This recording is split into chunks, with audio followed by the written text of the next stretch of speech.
When the divine speaks, it rarely shouts. It whispers through your silence. It's the moment when the world becomes still and you suddenly feel something pressing upon your heart.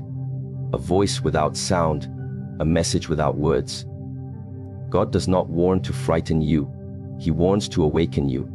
And when he says, "This is my second last warning," it means there is still mercy, still grace, but not forever.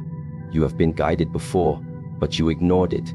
You felt that inner pull, that nudge to change, yet you waited. You said, "Tomorrow I'll start. Tomorrow I'll be better." But what if tomorrow never arrives the same way again? The divine warnings are not about fear. They are invitations to return to your truth, to stop drifting in distraction, to stop pretending you're fine when your soul is whispering for help.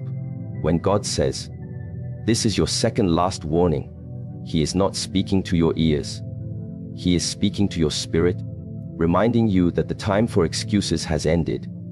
When the divine speaks, it rarely speaks through thunder. It does not come wrapped in lightning or in the noise of chaos. It speaks through silence, through stillness, through that quiet moment when everything in you slows down and you suddenly feel a pull in your heart that you cannot explain. That is how God communicates. And yet, most people never hear it because they are too busy listening to everything else. They are surrounded by distractions, by voices, by fears, by desires. They move so fast that even when heaven whispers, they are already 10 steps ahead, chasing something that does not matter.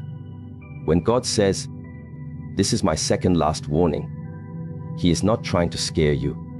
He is trying to slow you down, to stop you from destroying what he built in you. There is something sacred about the silence before change. It is in that silence where you are given a chance to listen. But listening requires humility. It requires stillness. It requires you to put down the noise of the world and open your heart to the whisper that comes from beyond understanding. Many people think warnings from God come like punishments, like storms, like disasters. But no, the first warnings are soft. They come through feelings, through intuition, through small moments that make you uncomfortable, through people who cross your path and say something that feels too precise to be coincidence. Those are the divine signs that call you back. But when you ignore them, they get louder. When you keep pretending not to hear, God turns the whisper into a storm because that's the only way to get your attention. The voice that calls in silence is not there to frighten you. It's there to awaken you. It is a voice of love, not of anger. It is a call to remember what you once promised to become. Each of us carries a divine potential, a sacred design that we are meant to live out. But somewhere along the way, we drift. We chase what sparkles instead of what shines. We trade wisdom for comfort, purpose for pleasure, awareness for approval. And then, when everything starts to feel empty, we call it bad luck. But it's not luck, it's alignment. God's warnings come when you've drifted too far from your alignment. They come not to punish you, but to pull you back to where your soul belongs. Every soul that hears a warning is blessed, because it means God has not given up on you. He is still trying to reach you. He is still trying to remind you that you are not lost. You have just forgotten the way. There's a difference between being lost and being disconnected. Lost means you don't know where you are. Disconnected means you know exactly where you are, but you can't feel the connection anymore. When God speaks and you feel that strange restlessness inside, it's not confusion, it's a signal. It's heaven tugging at your soul saying, remember why you're here. The second last warning means mercy still exists. It means you still have time to listen, to change, to realign, to stop pretending that you're okay when you're not. You know that feeling when you look in the mirror and see your own eyes, but feel a distance, like the reflection doesn't match who you are anymore. That is the soul's cry for return. That is the moment when the divine voice echoes inside of you saying, you are drifting too far. Every time you ignore that moment, you make it harder to come back. Every time you silence the inner voice with noise, entertainment, or denial, you make the whisper fade. But even if the whisper fades, God will not. He will wait. He will wait until you are ready to hear again. This is the nature of divine patience. It's infinite, but not without consequence. The universe always balances what you ignore, so when you fail to listen to the call of silence, life starts to rearrange itself to force you to stop. Sometimes that means loss, sometimes confusion, sometimes pain. Pain is the language of awakening.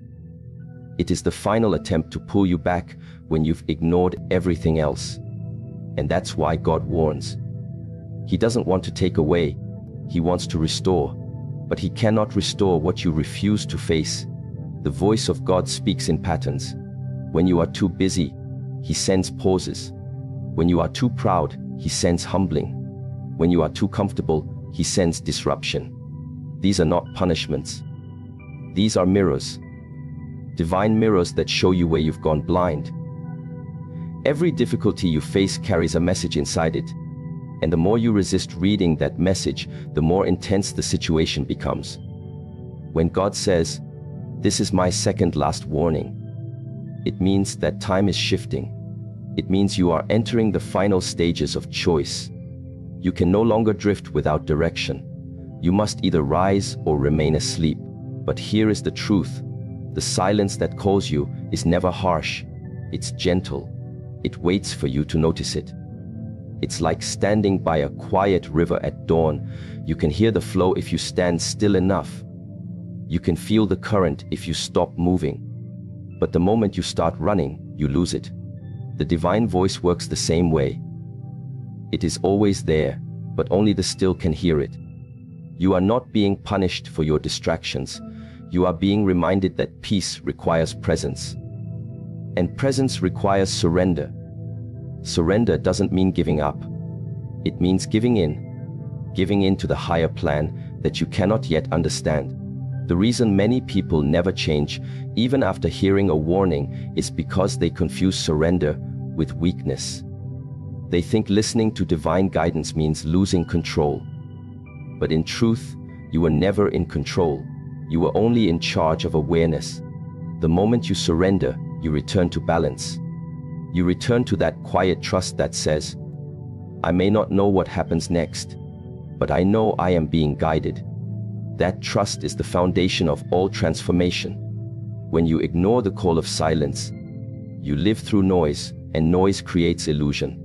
You begin to mistake movement for progress, attention for love, validation for purpose. You start to chase outcomes instead of alignment, and soon life feels heavy. The laughter feels forced. The achievements feel empty. That emptiness is not failure. It's the voice of God echoing inside of you, waiting to be heard again. Every time you feel that quiet sadness for no reason, that is not depression, that is disconnection. That is your higher self asking you to slow down, to listen again, to remember what matters. God's second last warning is a gift.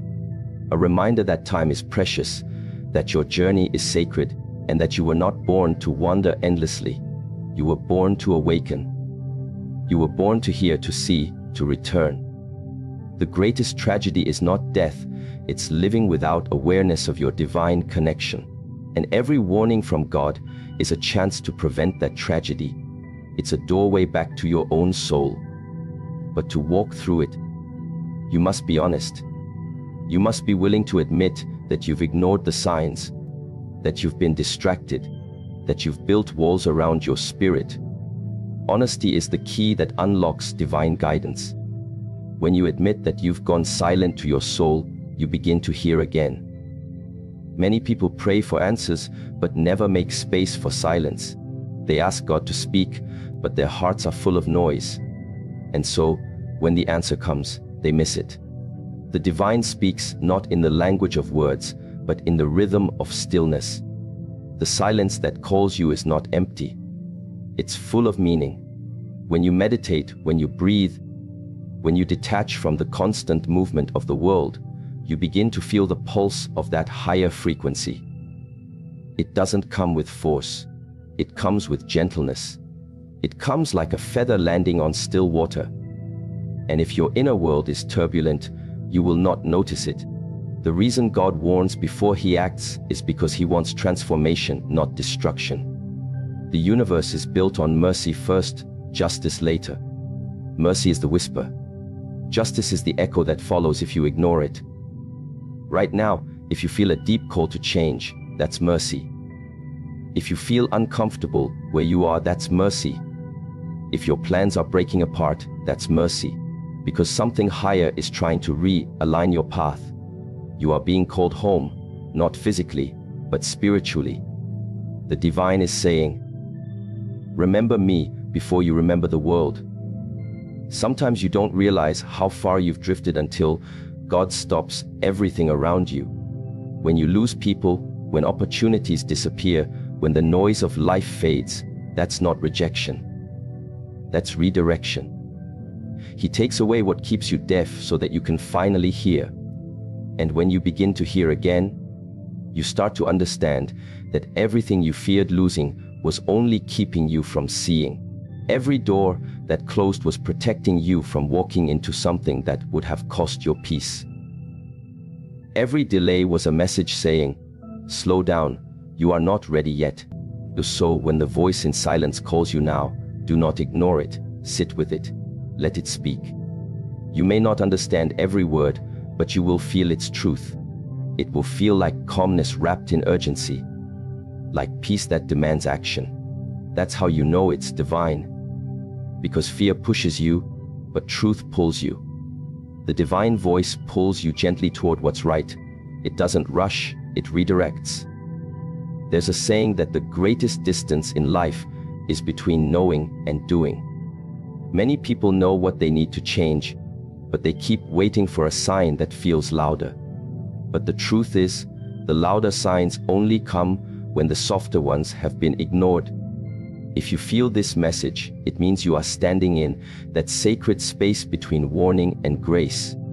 You are being offered one more chance to listen before the consequences begin to speak on behalf of the divine. So listen now, not with your ears, but with your soul. Pay attention to what is happening around you. The patterns, the repeated lessons, the moments that make you pause. Those are not random, they are divine communication. When God speaks twice, the second time means urgency. It means you've been chosen for correction, not condemnation. It means he sees something in you that you have stopped seeing in yourself. You may have made mistakes. You may have drifted far. But that doesn't mean you've been disqualified from grace. The fact that you can still feel the call means the connection still exists. The second last warning is the proof that you are still loved, still guided, still worth the divine effort. So do not run from it. Don't silence it with distraction. Don't numb it with excuses. Sit in your stillness and ask, what is God trying to show me? Then listen. The answer may not come instantly, but it will arrive. The voice that calls in silence will never abandon you. It may step back when you refuse to listen, but it will always wait. It is patient because it knows who you are beyond your confusion. It knows that within your chaos lies peace, within your fear lies courage, within your weakness lies divine strength. All you have to do is remember. Remember that the voice is not outside of you. It's within you. The divine doesn't shout from the heavens, it whispers from your heart. So when you hear, "This is my second last warning," understand, it is not the sound of punishment, it is the sound of love trying one last time. It is mercy speaking before consequence. It is light trying to reach you before darkness teaches you. You have been given another chance to turn inward, to reconnect with the truth, to realign with what your soul already knows. You are not too late, but you are being reminded that time is sacred. Every breath you take is a gift, every heartbeat is a message, every sunrise is an opportunity to start again. The silence that calls you now is not empty. It's filled with purpose. It's saying, listen, reflect, return, because soon, the silence may no longer whisper, It may become a mirror that shows you what happens when the call is ignored. So stand still, listen deeply. Let your heart remember what your mind has forgotten. The divine voice is not somewhere distant. It is right here now, calling softly inside your awareness. You still have time, but not forever. That is your warning. That is your invitation. That is love disguised as awakening. There are moments in life when you look back and realize that every sign was there. Every whisper, every redirection, every discomfort, it was all trying to guide you. But at that time, you didn't see it. You were too busy asking for clarity while ignoring what clarity already looked like. This is the burden of ignoring the signs. It is not that life stops speaking to you, it's that you stop listening. God doesn't abandon people. People abandon awareness. The truth is, most warnings don't come in the form of words. They come through feelings, through experiences, through patterns that repeat until you pay attention. When you keep walking the same path that leads you nowhere, when you keep attracting the same type of pain, when you keep losing the same kind of peace, that is not coincidence. That is correction. The universe does not speak in randomness. Everything that happens carries a message within it. The pain is the messenger. The delay is the messenger. The emptiness is the messenger. But when you are numb to meaning, you call these moments bad luck. You complain instead of learning. You question instead of listening. You fight the very thing that was meant to heal you. The burden of ignoring the signs is that life has to keep raising its voice. At first, it whispers through intuition. Then it speaks through patterns. Then it shouts through pain. And when that still doesn't work, it begins to remove things, people, opportunities, peace, direction, until you are forced to face yourself. That's how divine guidance works. When God says, "This is my second last warning," He is saying, "I've shown you enough times already. I've given you enough hints. I've protected you even when you didn't see it. Now it's time to choose." Look back at your life. Think of all those times when something didn't work out, when someone left, when you were delayed, when you felt an unexplainable resistance in your plans. You called it a setback. But what if it was protection? What if that was God saving you from something you couldn't see yet? We often cry over doors that close, not realizing they were never meant to open. Every closed door is mercy in disguise. Every loss is a message that says, "This was not your direction." But when you ignore that message, when you keep forcing what's not aligned, life becomes heavier. It is easy to miss divine communication because it doesn't speak to your mind, it speaks to your awareness. The mind seeks logic. The soul understands energy. When something feels wrong, it usually is. When you feel drained around certain people, it's not your imagination. It's your spirit reacting to imbalance.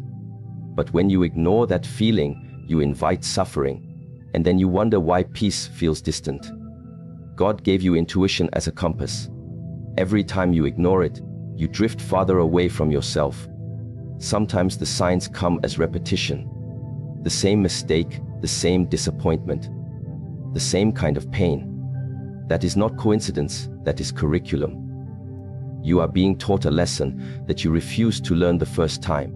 The universe doesn't punish, it repeats. It will repeat the same situation with different faces until your awareness shifts. Once you understand, the repetition ends. That's how divine education works. But until then, the weight of unlearned lessons sits on your shoulders. That is the burden you carry when you ignore the signs. And yet, in all this, God is patient. He never removes the lesson without first offering understanding. He keeps giving chances.